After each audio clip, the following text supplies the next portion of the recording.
दोस्तों नमस्कार। दोस्तों ये कहानी है समर्थ गुरु श्री रामदास जी की। भगवान सूर्य नारायण के वरदान से सूर्या जी की धर्मपत्नी रेणुकाबाई के गर्भ से संवत 1662 मार्गशीर्ष शुक्ला 13 को प्रथम पुत्र का जन्म हुआ, जिसका नाम गंगाधर रखा गया,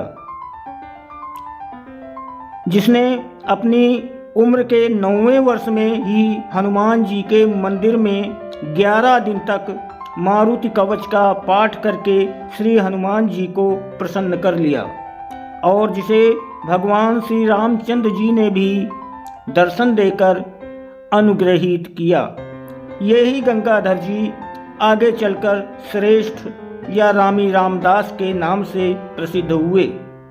इनके जन्म के 3 वर्ष बाद संवत 1665 की चैत्र शुक्ला नवमी के दिन ठीक श्री रामचंद्र जी के जन्म के समय रेणुकाबाई ने उस महापुरुष को जन्म दिया जिसे संसार समर्थ गुरु रामदास स्वामी के नाम से जानता है।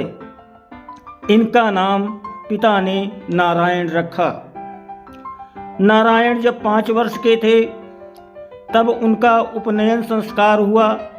बचपन में ये बड़े उद्यमी थे, बहुत शरारती थे। पेड़ों पर चढ़ना, एक डाल से दूसरी डाल पर उछलना कूदना, एक पेड़ से दूसरे पेड़ पे कूदना, पहाड़ों पर तेजी से चढ़ना उतरना, उछलना कूदना फांदना, यही सब इनके खेल थे। लिखना पढ़ना और हिसाब लगाना तथा नित्य का ब्रह्म कर्म भी इन्होंने बहुत जल्दी ही सीख लिया था। सूर्यदेव को ये नित्य 2000 नमस्कार किया करते थे। 8 वर्ष की अवस्था में ही इन्होंने श्री हनुमान जी के प्रसन्न किया और श्री रामचंद्र जी के दर्शन पाए। साक्षात रामचंद्र जी इनके सामने प्रकट हुए। श्री रामचंद्र जी ने स्वयं इन्हें दीक्षा दी। खुद रामचंद्र भगवान ने इनको दीक्षा दी प्रकट होकर के। आगे कहते हैं और इनका नाम रामदास रखा। भगवान श्री रामचंद्र जी ने ही इनका नाम रामदास रखा। जब वे 12 वर्ष के हुए तब इनके विवाह की तैयारी हुई। विवाह मंडप में वर वधू के बीच अंतःपट, वो जो कपड़ा बांध देते हैं ना, एक दूसरे का बांध देते हैं, गांठ लगा देते हैं, वही बता रहे हैं, अंतःपट डालकर ब्राह्मण लोग मंगलाचरण के श्लोक बोलने लगे। पहले मंगलाचरण के पीछे सब लोग जब शुभ लग्न सावधान बोले, जब श्लोक बोलते हैं ना ब्याह का, तो उसके बाद सभी इकट्ठे बोलते हैं शुभ लग्न सावधान, शुभ लग्न सावधान। तो जब वो सभी बोल रहे थे, पहला श्लोक था शुभ लग्न सावधान बोले, तब श्री रामदास जी सचमुच ही सावधान होकर वहाँ से ऐसे भागे कि 12 वर्ष तक फिर घर के लोगों को पता ही नहीं चला कि ये कहाँ चले गए। विवाह मंडप से उठ करके जब बोले कि ना शुभ लग्न सावधान, तो ये सावधान हो गए सुनकर और वहाँ से ऐसे भाए लग्न मंडप से कि 12 वर्ष तक इनके घर वालों को भी बिल्कुल पता ही नहीं चला कि कहाँ हैं समर्थ जी। वहाँ से 3 कोस, एक कोस होता है 3.2 किलोमीटर, यानी 3 किलोमीटर और 200 मीटर का एक कोस होता है। तो वहाँ से जहाँ इनका ब्याह हो रहा था, वहाँ से 3 कोस पर मतलब गोदावरी नदी थी। 3 कोस पर गोदावरी नदी है। उसे तैर कर, इतनी बड़ी नदी, बहुत बड़ी है नदी गोदावरी, तैर कर रामदास जी ने पार किया और किनारे किनारे पैदल चलकर, गोदावरी के किनारे पैदल चलकर वे नासिक पंचवटी पहुँचे। पंचवटी नासिक में है ना, तो वो पंचवटी पहुँचे।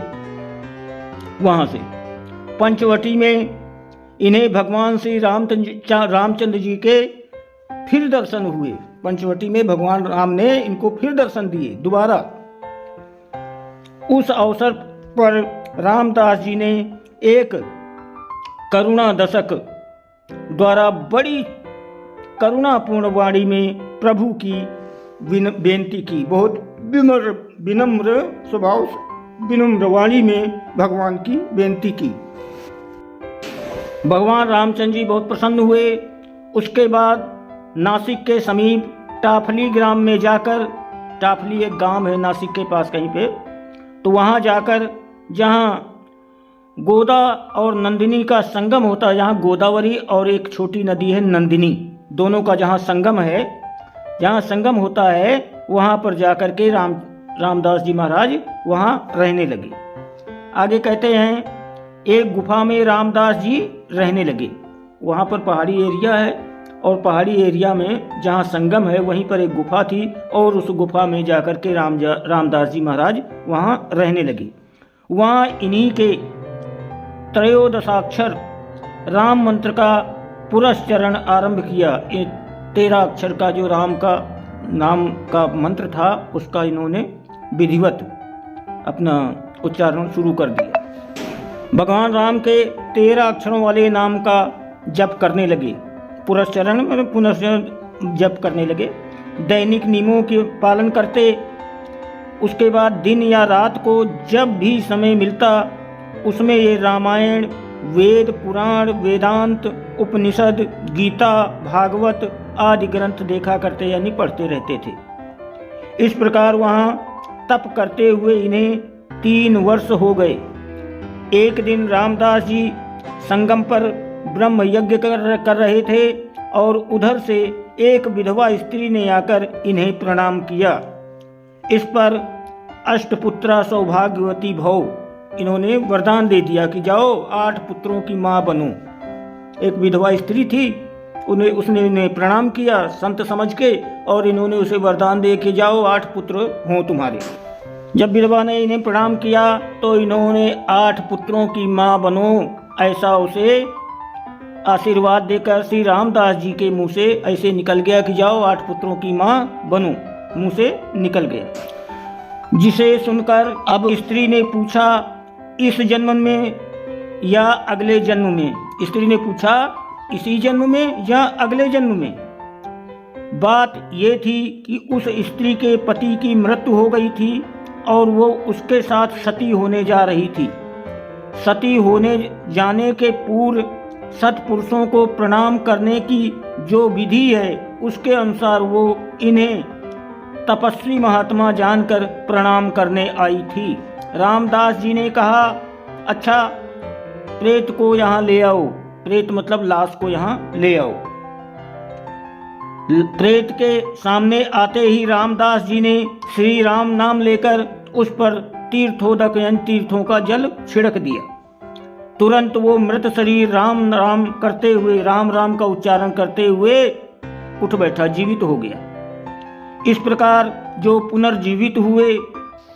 दोस्तों इसका अगला भाग 2 आएगा, उसको देखना।